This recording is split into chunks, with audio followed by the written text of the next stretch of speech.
जय शिवराय, जय श्रीराम.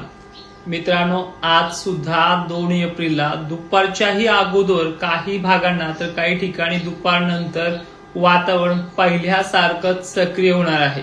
संध्याकाळपर्यंत खानदेश, विदर्भ, मराठवाड्यातल्या आणि दक्षिण पश्चिम महाराष्ट्रामध्ये अनेक भागांची व्याप्ती ही वाढणार आहे. पण या व्हिडिओमध्ये तुम्हाला त्या विभागामध्ये कोणत्या वेळेला किती वाजेपर्यंत पाऊस येण्याची शक्यता असणार आहे, कांदा असेल, हळद उत्पादक शेतकरी असेल किंवा अन्य उत्पादक शेतकऱ्यांना तुमचं कसं नियोजन टायमिंगनुसार करायचे, तास 2 तासाचा फरक मात्र नक्की पडू शकतो. सध्या काही भागांमधलं ढगाळ वातावरण अजूनही खंडलं नाही, तो म्हणजे दक्षिण भाग, धाराशिव, सोलापूरचा उत्तरेकडील भाग. तेच वातावरण बीड जिल्ह्यामध्ये, परभणीमध्ये दुपारपर्यंत दाखल होणार आहे. त्यामुळे तुमची जी आहे ती पांगायची का नाही पांगायची हा निर्णय तुमचा असावा. आज संध्याकाळपर्यंत नाशिक जिल्ह्यात काही भागांना, धुळे, जळगाव, छत्रपती संभाजीनगरची व्याप्ती आजही संध्याकाळपर्यंत जास्त आहे. जालन्याची आहे.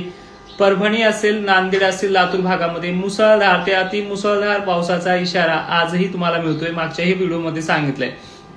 कोल्हापूरमध्ये, सांगलीमध्ये ज्या काही दक्षिण भागांना पाऊस वारंवार सोडायचा तिथे देखील रेकॉर्ड आज तोडणार आहे. त्यानंतर सोलापूर असेल, अक्कलकोट पासून ते खालचा लोहारा खुर्द, लातूर, निलंगा पट्टा, अहमदपूर पट्टा, बार्शी, बीड जिल्ह्यातल्या सर्व तालुक्यांमध्ये, त्याचबरोबर पुणे परिसरात सुद्धा अनेक ठिकाणी वारे पाऊस राहणार आहे. त्यानंतर अहिल्यानगरमध्ये सुद्धा व्याप्ती आज खूप वाढणार आहे. मराठवाड्याची आणि दक्षिण महाराष्ट्राची, पश्चिम महाराष्ट्राची व्याप्ती आज जास्त आहे. रात्रीचा कोणताही टायमिंग घेईल, दुपारी सुद्धा एक दोन आभाळामध्ये सक्रिय होणार आहे. जास्त काही आज पसारा पांगायला तुम्हाला जमणार नाही. त्यानंतर मराठवाड्याच्या बरोबरच विदर्भाच्या काही सोडलेल्या भागांपैकी काही भाग म्हणजे चंद्रपूरमध्ये आज बऱ्यापैकी व्याप्ती आहे. नागपूरमध्ये मोजक्या ठिकाणी, अकोला, अमरावती आहे. वाशिम, हिंगोलीचा परिसर आहे. त्यानंतर भोकरदन, जाफराबाद, कन्नड, सिल्लोड, गंगापूर, वैजापूर हे देखील भाग राहणार आहेत.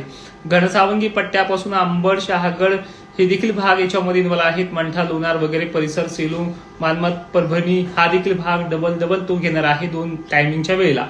त्यानंतर अहिल्यानगरचा थोडा विचार केला तर अहिल्यानगरचे दक्षिण उत्तर भाग व्याप्तीचा विषय इथे मध्यरात्रीपर्यंत जास्त आहे. तर यांनी सुद्धा सतर्क राहायचंय. आणि हे वातावरण आणखीन 2-3 दिवस कायम आहे. म्हणजे आजची जर 2 तारीख लक्षात घेतली, भाग बदलत पद्धतीने का होईना वर्धा, चंद्रपूर, हिंगणघाटपर्यंतही जाणार आहे. नांदेडला उद्या सुद्धा व्याप्ती बऱ्यापैकी आहे, जी 3 तारखेची सुद्धा. पण आज तुम्हाला फक्त सतर्कतेचा इशारा एवढा देण्यात येईल की सध्या चालू असलेला मेघगर्जनेचा पाऊस धाराशिवकडे लवकर येतोय. त्यामुळे तुमच्या हळदी वगैरे असेल